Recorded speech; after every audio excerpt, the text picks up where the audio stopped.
Hello everyone. Episode 7 mostly focused on June and her misadventures. She tries to visit her daughter at school, but it's not clear why she wants to see her.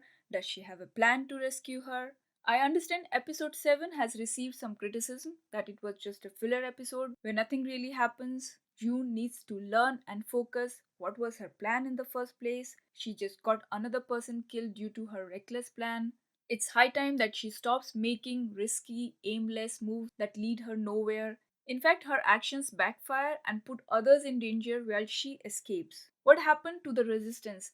Can she focus on playing a smart game and building the resistance instead of making emotional choices? There is more criticism in general that the narrative, the storyline, is not progressing well, the pace is slow. Well, maybe they need more time, more episodes to build up, create the atmosphere, and show us how horrific the Republic of Gilead is. What do you think June's character is headed in which direction? What do you expect from June in the coming episodes? Okay, so that was all about the criticism. Now let's see what actually happened in episode 7.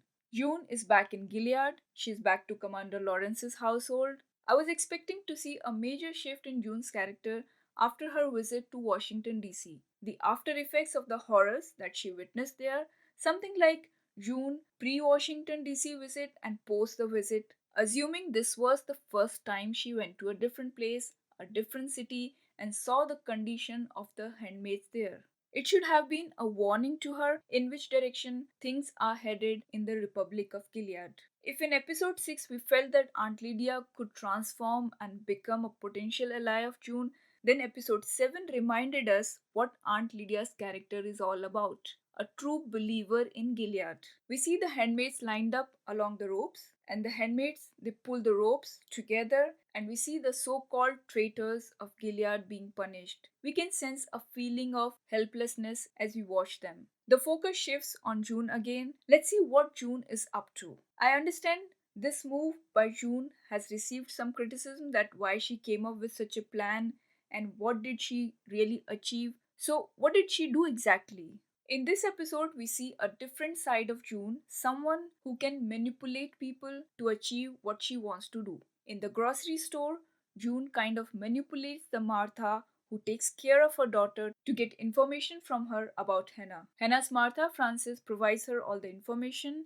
about her daughter, where she goes to school, and even tells her which guard would help her. What was interesting in this scene that Off Matthew, June's walking partner, was listening to their secret conversation. I wonder how come Off Matthew knew who the Martha was. So some details were missing there. Never mind, Off Matthew was keeping an eye on them. June comes up with a plan to use Mrs. Lawrence to help her get to Brooklyn to see her daughter. She eventually tells Mrs. Lawrence that she needs her help to see her daughter, but June couldn't manage to see Hannah. She fails to see Hannah. Well, the guard was not the one who was supposed to be a friend and help her. Bad luck. What we see after that was really sad. She came this far but couldn't see her daughter. It was disheartening. It was really sad to see her crying.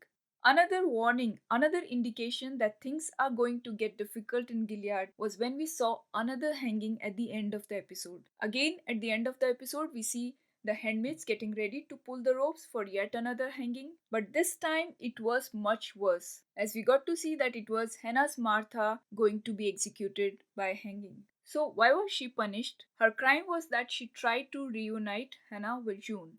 Now, if you're wondering why June wasn't punished then, well, the most important reason is that she is still capable of providing what the Republic of Gilead wants from her more babies. Yes, we know life is not fair in Gilead. All this was quite disturbing, but what came after this was even worse. When June realized that it was Off Matthew who informed Aunt Lydia about the Martha, she lost her control and attacked Off Matthew. Quite an ugly scene it was, as I expected June to be smarter. Here she lost it completely and ended up attacking Off Matthew. In the last episode, we saw that the Swiss team had interviewed June.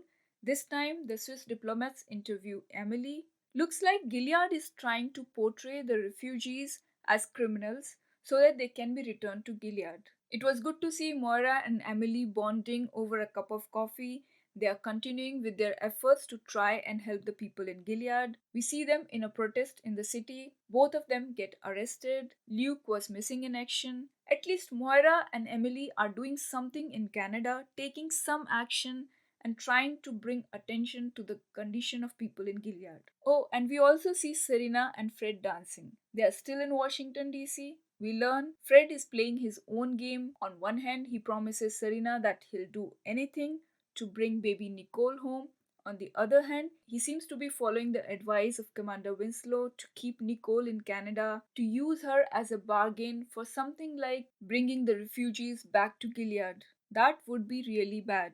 So the big question is, will Canada agree to such a bargain? So again, there was some criticism of Serena and Fred dancing. Was it really required? What were they trying to show here? Maybe the idea was just to add some fun moments and give us a break from the gloom and doom of Gilead. Or maybe it was just to remind us that people used to party and dance in their pre Gilead life. What else? Maybe it was just to show us the dancing skills of Serena and Fred. What do you think? I wonder if Serena knows Fred's game plan already and she's playing along to get Nicole back somehow. I wonder how she'll react when she'll find out the true game of Fred. Thank you for watching.